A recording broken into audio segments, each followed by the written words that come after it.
Hello, everyone, and welcome to the first super surprise special episode of The Council. I am here solo today.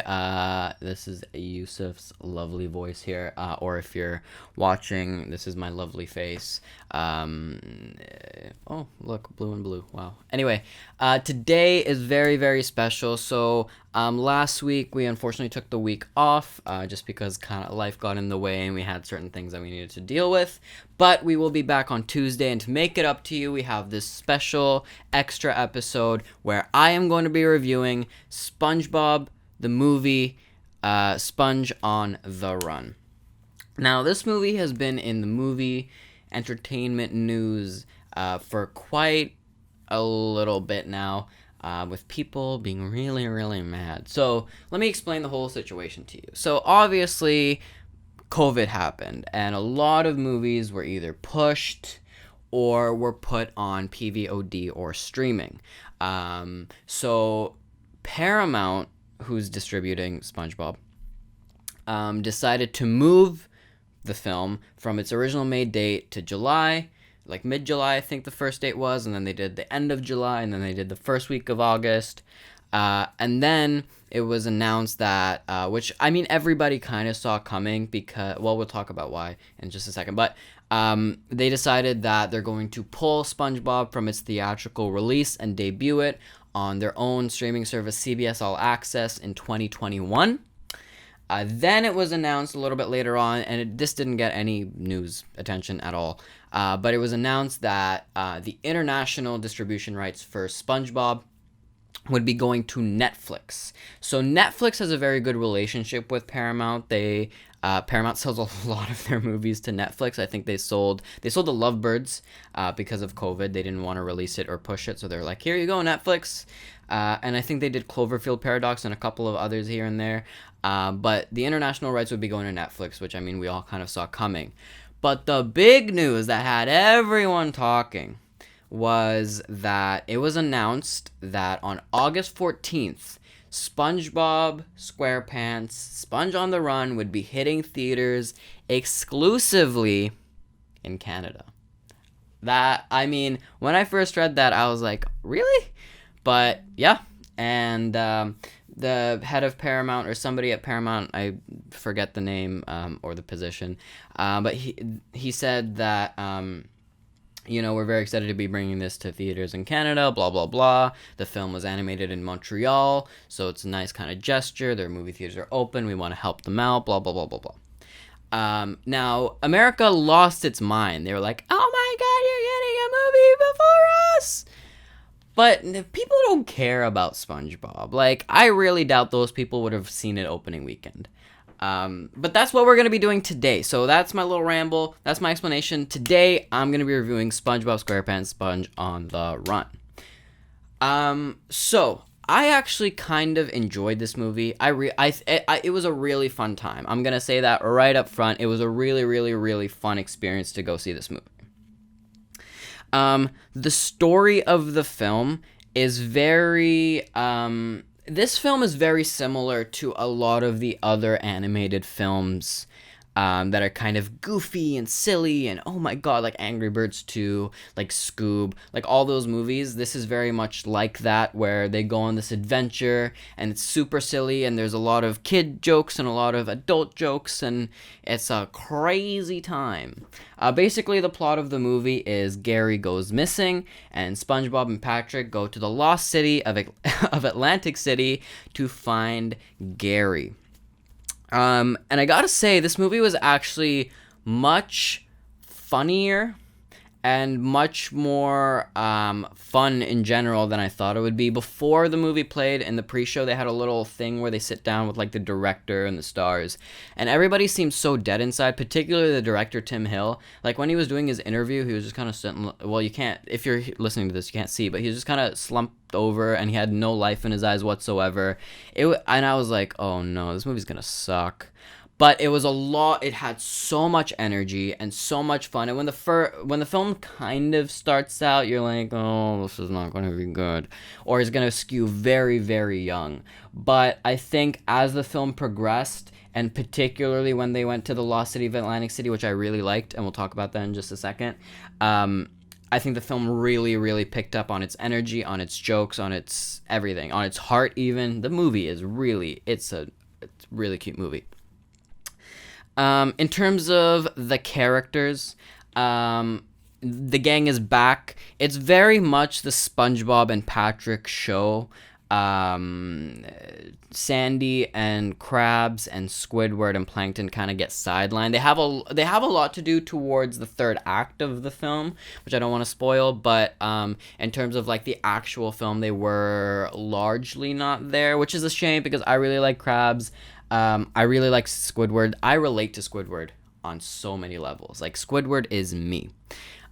So I really like that, and I was disappointed to see them kind of sidelined. But I think the part that they did have worked, and I really liked the focus on SpongeBob and Patrick. I also love Patrick. Patrick's one of my favorite characters. On top of the returning cast, there are also a plethora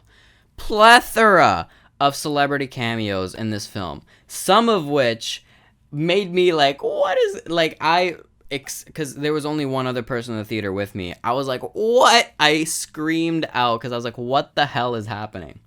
One of the ones that I will reveal because it's already been out online is Awkwafina. She plays a robot named Otto. She was really funny.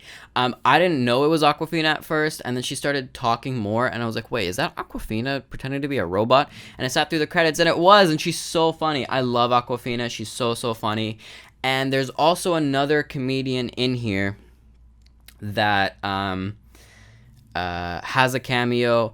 And not only do they have a cameo, but they're playing themselves, and they're animated into the show as a fish. And that was so funny to me to see this. I don't want to spoil who it was, but to see that comedian who's largely like their jokes are adult, but to see them animated so perfectly into this fish and then making fish jokes was really, really funny.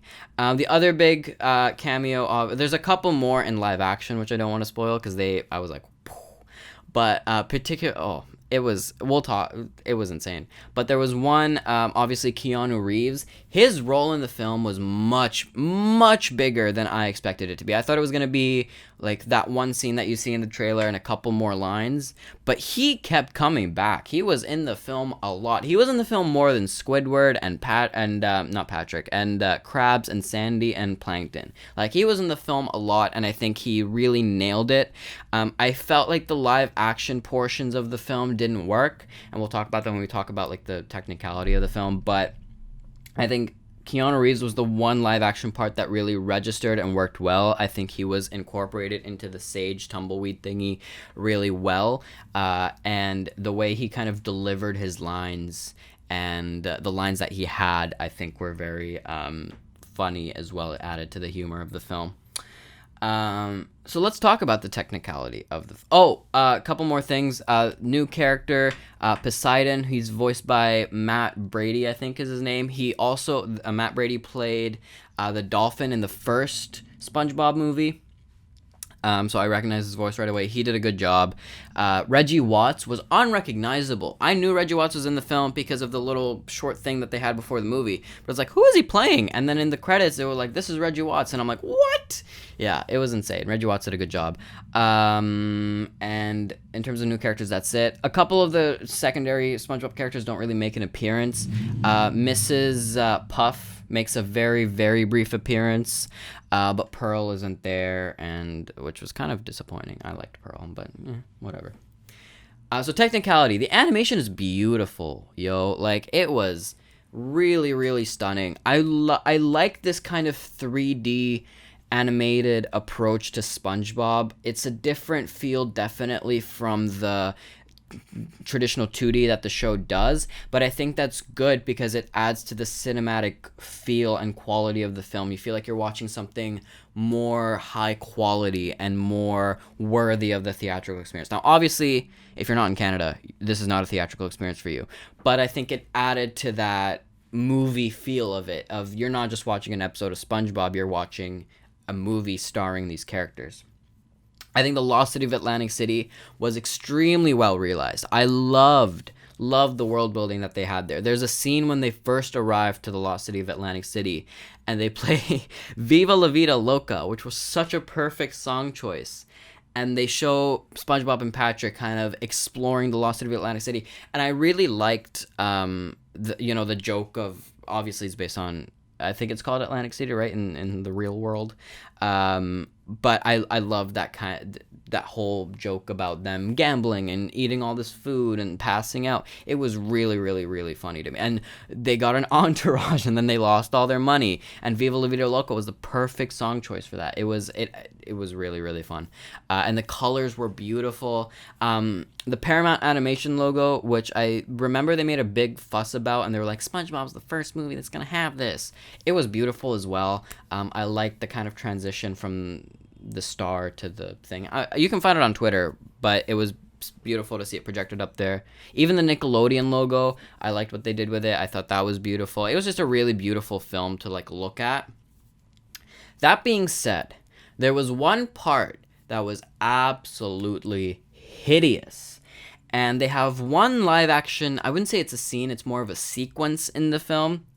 It's like a Western type of thing. It's where they first meet Sage, played by Keanu Reeves. And the scene itself, would have been okay. It was a lot of fun. They have 2 celebrity cameos, one of which made me like, what is happening? But Tim Hill, man, he does not know how to direct live action. The shots that he got were absolutely horrible. The angles were horrible. The blocking was horrible. The lighting was horrible. Even the color correction that they put on the thing, it was horrible. I don't understand how somebody who's a professional made such horrible mistakes, such easy to fix mistakes as putting a camera down. It's not that hard to get a good shot, man. I don't understand how, and I understand they're trying to get the perspective of SpongeBob and Patrick, but it was not well shot whatsoever. It was horribly color corrected. That being said, it was a fun scene. It's a scene featuring dancing, flesh eating, cowboy, pirate zombies. That's what they're called, and they dance and they sing, and it could have been a really fun scene, but I think they completely dropped the ball on just shooting it and color correcting it. It was tough to watch. The other thing I didn't like about the film is they had a variety of sequences that took place at Camp Coral. So it was flashbacks to when they were all kids. And the flashbacks were cute. Don't get me wrong. They were adorable. I just wanted to pinch Patrick's little cheeks. It was super cute. But when you have, the way that they did it is they cut so that it would be a flashback. Then it would cut back to the normal, the correct timeline, and then somebody would explain it. It would go another flashback, and it goes character by character. And I understand why they did that, because kids have a very low attention span, right? But I think narratively it just didn't fit, particularly with where they placed those scenes. I think I would have much rather had them do what Scoob did and just had all of them linearly in the beginning of the film, or in the middle of the film, or at the end of the film, but not spread out and cut from scene to scene to scene to scene, because it just felt choppy. It felt like you were watching an episode of SpongeBob and not like you were watching a film. That being said, I do think that they're developing a Camp Coral show, right? Wasn't that in the news? So I'm excited for the Camp Coral show. It looks adorable, but it didn't work. The last thing I want to touch on is kind of the message of the story and the and how they depicted it. I think the message of the film is great. They have plenty of messages, obviously friendship, skincare, how you should feel comfortable in your own body, and how it's the insides that matter. And somebody might be annoying like SpongeBob, but he has a heart of gold. And I think all that's great. Amen. Preach, brother. But I think what felt odd about the film is it went through such a tonal shift towards the third act, where it was all fun, silly, woo, And then it went to this really sad, like really sad part where every character is taking turns, and this is where the flashbacks happen, and they are. I don't want to spoil what's happening to SpongeBob, but they're explaining why they love SpongeBob. And it's like, oh, this is so cute. But it's completely different from the rest of the film. It doesn't fit tonally. And then right after that, they have a musical number that's all happy, cheery. And it's like, how did you go from happy, cheery to depressing to happy, cheery in the span of like 10 minutes? I didn't understand that. And then at the very end, when there's a scene when he's talking to King Poseidon, and he literally just says the message of the film without sowing the seeds beforehand. You know, like when you have a message, you don't want to smash the message of the film on the audience's head, right? Like I felt like they just kind of were hammering it in there instead of letting it speak naturally. So I think that was sloppy writing on Tim Hill's part and sloppy directing on Tim Hill's part. With all due respect to Tim Hill, he made a good film. It was fun, but I think there were little things that he could have fixed to make it even better. Now that being said, this is no Citizen Kane, obviously, right? This is not a film that I'm gonna be like, you know, with my little pipe being like, it's not good. You know, I'm not gonna do that. So it was a fun time. I'm going to say that. And I think this is the perfect film to have this kind of staggered release date for, because I think it's a film that isn't spoilery at all. You know, like the plot points don't matter. You've seen this kind of film before, but it's a good film to just, because there's so much going on right now with COVID and with police and with racism and all these problems that are happening, and the election. Like there's so many problems that's happening right now. This is the perfect film to just, you go with your friends, you go with your family, you just turn your brain off, you sit there. Cineplex right now is offering free small popcorns to scene members, and it's free. So if you're in Canada, sign up for a scene card, go to Cineplex, get a free popcorn, sit there and just have a good time and forget about the rest of the world. You will laugh. It will be it's just going to be a really fun time. And I think Americans and people across the world who have to wait, I think it's, you know, it's a movie you can wait for, and it's a movie that you can just watch whenever to just feel better. So I think it delivered on that aspect of the film, and it has enough to make it theatrical, like worthy of the theatrical experience, but not too much where you feel like you're missing out if your only option was CBS All Access or Netflix. So that is my review of SpongeBob Sponge on the Run, which is now in theaters in Canada and coming next year to CBS All Access and Netflix. I think they didn't specify a date, but 2021 is coming. Here's my theory. I think what they're gonna do is they're gonna move up the release date significantly, probably to like September, November, October-ish, and they're going to use this as a catapult to promote that accelerated release date. So that's what I think. Now, thank you guys so much for watching and for listening. If you are watching the video version, be sure to check out our podcast, The Council, wherever you get your podcast, Spotify, Apple, Google, Breaker, whatever the hell that is. All the links are down below in the description box. Our episodes come out Tuesdays at 9 a.m. Pacific Standard Time. And if you want to see a video version of the reviews, because we're going to be reviewing Unhinged, Tenet, Mulan, we're going to be releasing video versions of these reviews at youtube.com/themovielover. So go there, go subscribe. You can see my beautiful face. And next time with Unhinged, you're going to see all of our beautiful faces, probably. And it's going to be a fun time. So thank you guys so much for watching and listening, and I'll see you next time. Bye.